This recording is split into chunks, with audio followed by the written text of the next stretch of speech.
බලන්නකෝ ඒ කස්ටමර්ගේ වචන ටික. ඔය ටික තමයි කස්ටමර් මට කේක් එක කාලා උදේම දුන්න ෆීඩ්බැක් එක. ඉතින් කේක් කියන්නේ මගේ ජීවිත කතාව තුළ මම තවත් කෙනෙක්ට දෙන රසවත්ම මතකයක් විතරක් නෙවෙයි. රසවත්ම තිළිණයක් විතරක් නෙවෙයි. කේක් කියන්නේ මගේ ජීවිතේ මගේ ප්‍රධානතම ජීවනෝපාය. ඒ වගේම තමයි කේක් කියන්නේ මගේ ආදරණීය විනෝදාංශය. ඒ වගේම තමයි කේක් කියන්නේ මගේ තුන්වෙනි දරුවා. මම ආදරෙන් මගේ දරු දෙන්න වගේම හදා වඩාගෙන ඇති දැඩි කරන මගේ දරුවෙක් සමානවම ආදරය කරන දෙයක්. ඉතින් මම මේ කේක් එක හදාගෙන තවත් කෙනෙක්ගේ මූණ හිනාව දකින්න යද්දී මගේ කැපවීම මේ කේක් එක වෙනුවෙන් 100-200ක් තියෙන්න ඕනේ. මම ගොඩක් වෙලාවට හිතන්නේ මං ගාවට අද එන කස්ටමර් මගේ නම තවත් කෙනෙක්ට කියන්න තරම් මං ඒ කෙනාගේ හිත දිනාගෙන තියෙන්න ඕනේ. ඉතින් මේ කේක් එක දුන්න කස්ටමර් මගෙන් මීට කලිනුත් කේක් හදලා තියෙන කස්ටමර් කෙනෙක්. මුලින්ම කස්ටමර් කේක් එක මට එව්වට පස්සේ මේ ඩිසයින් එක නෙමෙයි ඊට කලින් එවපු ඩිසයින් එක. ඒක මට හදන්න පුළුවන් ඩිසයින් එකක් නෙවෙයි.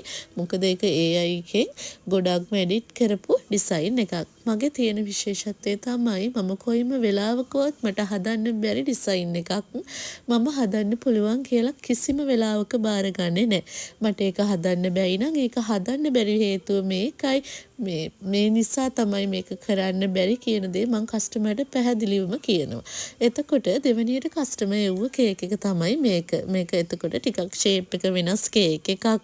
ඔයාලට පේනවා ඇති කොටු හැඩේ ෂේප් එකේ කේක් එක.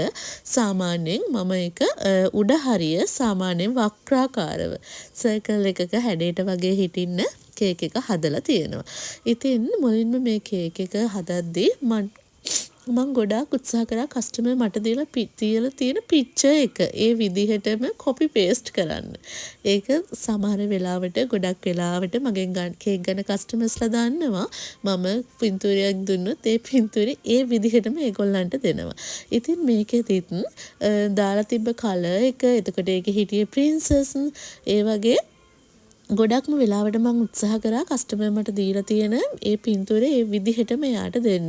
මං හිතනවා ඉතින් මං ඒක ගොඩාක් දුරට සාර්ථකව එයාට ඒ විදිහටම කරලා දුන්නා කියලා. සමහර වෙලාවට කේක් එකේ අවශ්‍ය පාටට හරියන අපි කියමුකෝ භාවිතා කරන බෝල්ස් පවා අපිට අපි ළඟ නැති වෙන අවස්ථා තියෙනවා. සමහර වෙලාවට අපිට තියෙන ළඟම ෂොප් එකකින් ඒව මිලදී ගන්න ඒ ෂොප් එකෙත් නැති වෙනවා. සමහර වෙලාවට මම කේක් එකේ වටිනාකමටත් වැඩිය ඩිලිවරි කොස්ට් එකක් ගෙවලා ඒ අවශ්‍ය කරන දේවල් ගෙන්නන අවස්ථා පවා තිබ්බා. ඒක තමයි මගේ සහ කස්ටමර්ගේ අතර ඇති වෙන විශ්වාසය. මොකද දෙවෙනි පාරත් ඒ කස්ටමර් තුන්වෙනි පාරත් මගේ ළඟට එන්න ආයෙ පාරක් එතකොට හිතන්නේ නැහැ. ඔන්න ඔය විදිහට තමයි කස්ටමර් දුන්න කේක් එක අපි ඒ විදිහටම හදලා එයාගේ අතට දුන්නේ. ඉතින්